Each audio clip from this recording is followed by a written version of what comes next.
కవిత సీబీఐపై తీవ్ర వ్యాఖ్యలు చేశారు. ఇది సీబీఐ కస్టడీ కాదని, బీజేపీ కస్టడీ అని, బయట బీజేపీ చెప్పిందే లోపల సీబీఐ ఆడుతుందని, గత 2 సంవత్సరాలు ఇదే నడుస్తోందంటూ కవిత కామెంట్ చేశారు. ఈడీ కేసులోనూ ఇలాంటి వ్యాఖ్యలే చేశారు.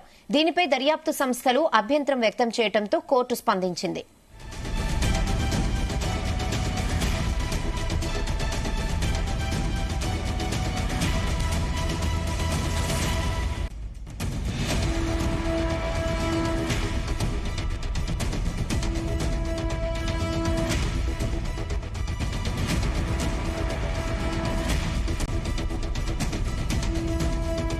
బీఆర్ఎస్ ఎమ్మెల్సీ కవితపై రౌస్ అవెన్యూ కోర్టు న్యాయమూర్తి సీరియస్ అయ్యారు. విచారణ తర్వాత కవితను కోర్టు ముందు ప్రవేశపెడుతున్న టైంలో ఆవిడ అక్కడున్న జర్నలిస్టులతో మాట్లాడడంపై కోర్టు తీవ్రంగా స్పందించింది. ఇదే విషయంపై మరిన్ని updates crime bureau chief Raviteja అందిస్తారు. రవితేజ, సిబిఐ కస్టడీ ముగిసిన తర్వాత ఈ రోజు కవితని కోర్టులో ప్రొడ్యూస్ చేసేటువంటి టైంలో ఒక్కసారిగా న్యాయవాది ఈ అంశాలపైన కవిత పైన ఆగ్రహం వ్యక్తం చేస్తున్నట్టుగా తెలుస్తోంది. ప్రతిసారి కవిత కోర్టు హాల్లోకి వచ్చినప్పుడు ఏదో రకమైనటువంటి స్టేట్మెంట్ ఇచ్చి అటు దర్యాప్తు సంస్థల్ని తప్పుపడుతూ ఇటు అనేక రాజకీయ పార్టీల ప్రస్తావనకి దీంట్లో తీసుకొస్తూ ఈ కేసుని డైవర్ట్ చేసేటువంటి ప్రయత్నం చేస్తా ఉంది కవిత అనే ఒక విషయాన్ని కూడా న్యాయమూర్తి కవితపై ఆగ్రహం వ్యక్తం చేసినట్టుగా తెలుస్తోంది.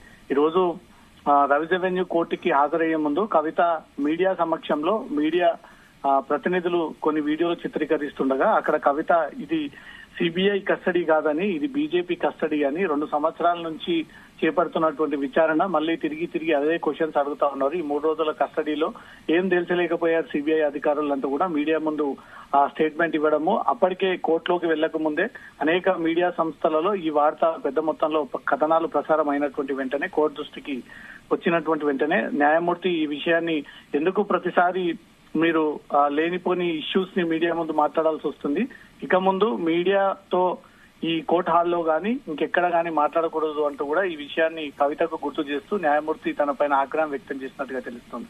దీనికి సమాధానంగా కవిత తను మీడియా ప్రతినిధులు అడిగినటువంటి వాటికే నేను సమాధానం ఇచ్చానని, ఎక్కడ కూడా నేను ఉత్సాహపడి ఈ విషయాన్ని మీడియా ముందు మాట్లాడలేదంటున్నారు. ఏదేమైనా సరే ఎవరు అడిగినా ఈ దర్యాప్తులో ఉన్నటువంటి కేసుకు సంబంధించినటువంటి అంశం ఎక్కడ కూడా దర్యాప్తు సంస్థలపైన రాజకీయ పార్టీలపైన గానీ ఎలాంటి ఆరోపణలు చేయకూడదు, మీడియాతో మాట్లాడకూడదు అంటూ మాత్రం మరోసారి జడ్జి కవితకు గుర్తు చేయడం, దాంతో పాటు ఈ నెల 23 వరకు కూడా కవితకు జ్యుడిషియల్ రిమాండ్ పొడిగిస్తున్నామంటూ కూడా ఆదేశాలు ఇవ్వడంతో ఇంతకు ముందే కవితను రౌస్ అవెన్యూ కోర్టు నుంచి కూడా సిబిఐ హెడ్ క్వార్టర్స్ నుంచి తిరిగి మళ్లీ తిహార్ జైలుకి తరలించినట్టుగా తెలుస్తోంది. రెహానా.